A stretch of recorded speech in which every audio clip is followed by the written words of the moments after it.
কাশ্মীরে তখন প্রচণ্ড ঠান্ডা, ভীষণ ঠান্ডা, সবসময় বরফ পড়ছে। আমার স্বামী তখন পোস্টিং ছিল কাশ্মীরে, আর আমার শ্বশুরবাড়ি ছিল কলকাতায়, আমার বাপের বাড়ি ছিল কলকাতায়। সেই জন্য সবসময় তো আর কলকাতায় আসা হয়ে উঠতো না, তো ফোনেই সবসময় আমি যোগাযোগ রাখতাম। তো সেদিন ভাবলাম মাকে একটু ফোন করি, অনেক দিন মায়ের সঙ্গে ফোনে কথা হয় না। তো ফোন করে প্রথমেই মাকে জিজ্ঞেস করলাম কেমন আছো। মা সব কিছু আমাদের জিজ্ঞেস করলো, কেমন ঠান্ডা, বিশেষ করে কাশ্মীরে থাকলে কেমন ঠান্ডা এটা আগেই জিজ্ঞেস করে। তারপরে মা আমাকে এটা ওটা জিজ্ঞেস করলো, তোরা কেমন আছিস, সবাই কেমন আছে, সবার শরীর কেমন আছে, বিভিন্ন কিছু, ওখানে কেমন লাগছে, অনেক কিছু জিজ্ঞেস করার পরে যাই হোক আমি তখন মাকে বললাম যে মা তুমি তো সব কিছুই ঠিকঠাক আছে, কিন্তু দাদার তো বয়স হয়ে যাচ্ছে, দাদাকে কিন্তু তুমি বিয়ে দেবে না, কবে বিয়ে দেবে গো, অনেকটা বয়স হয়ে যাচ্ছে দাদা। তা মা বললো হ্যাঁ দেবো, কেন দেবো না, বিয়ে তো দিতেই হবে। তা আমি বললাম বিয়ে তো দিতেই হবে, মুখে বলছি এতদিন ধরে, কিন্তু কোনো মেয়েও দেখছো না, কিছুই না। ঠিক আছে আমি এবার যাই, আমি গিয়ে কিন্তু দাদার জন্য মেয়ে দেখবো, দাদার বিয়েটা দিয়েই আসবো।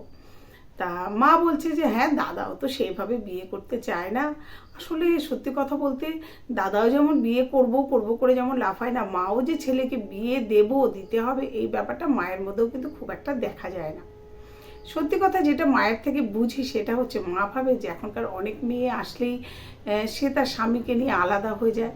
মার ভেতরে ওই একটা ভয় কাজ করে যে ছেলেকে নিয়ে যদি বউ আলাদা হয়ে চলে যায় সে ছেলেকে ছাড়া থাকতে পারবে না।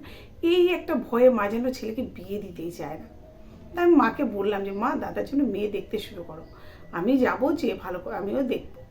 তা যাই হোক কয়েক মাস বাদেই তো আমি বাড়িতে গেলাম, বাপের বাড়িতে গিয়ে ওখানে গিয়ে আমি একটা মেয়ে দেখলাম, আমার বেশ ভালো লাগলো মেয়েটাকে, বাড়ির সবার দেখে কিন্তু খুব পছন্দ হয়েছে।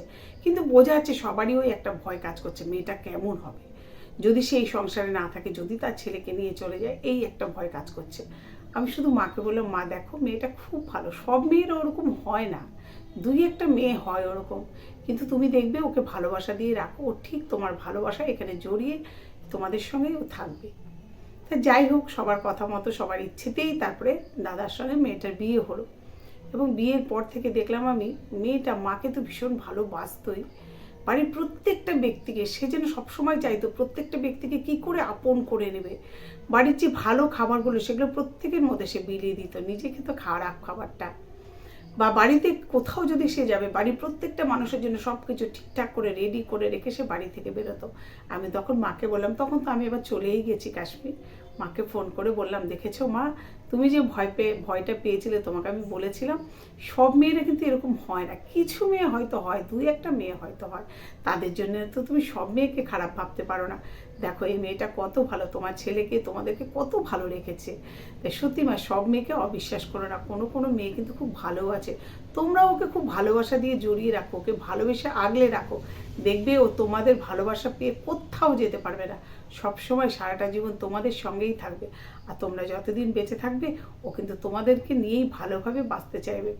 তাই আমি তোমাকে বলছি মা তুমি মেয়েটাকে খুব ভালোবাসো, ওকে আপন করে নাও, ওকে নিজের করে নাও, যে তোমার নিজের মেয়ের মতো থাকবে, ছেলের বউয়ের মতো না, যে তোমার ছেলের বউ নয় মেয়ে হয়ে তোমার কাছে থাকবে। দেখবে তাহলে তুমিও ওর সঙ্গে ভালো থাকবে। তবে হ্যাঁ তোমার এখন সেই ভয়টা কেটেছে তো মা। মা তখন হাসছে, বুঝলাম যে মা এটা এখন বুঝতে পারছে যে ইস কি ভুলটাই করেছি। তো সত্যি কিন্তু অনেকেই এই ভুলটা করে, সব মেয়ে কিন্তু এরকম হয় না, কিছু মেয়ে হয়তো দুই একটা মেয়ে হলেও সব মেয়ে হয় না। দুই একটা মেয়ের জন্য সব মেয়েকে এরকম ভাবার কোনো কারণ নেই, অধিকাংশ মেয়েরাই চায় শ্বশুরবাড়িতে নিজের জায়গাটা পাকা করে সেখানে সবাইকে নিয়ে ভালোবেসে একটু থাকতে, তাহলেই বোধহয় সেও ভালো থাকে।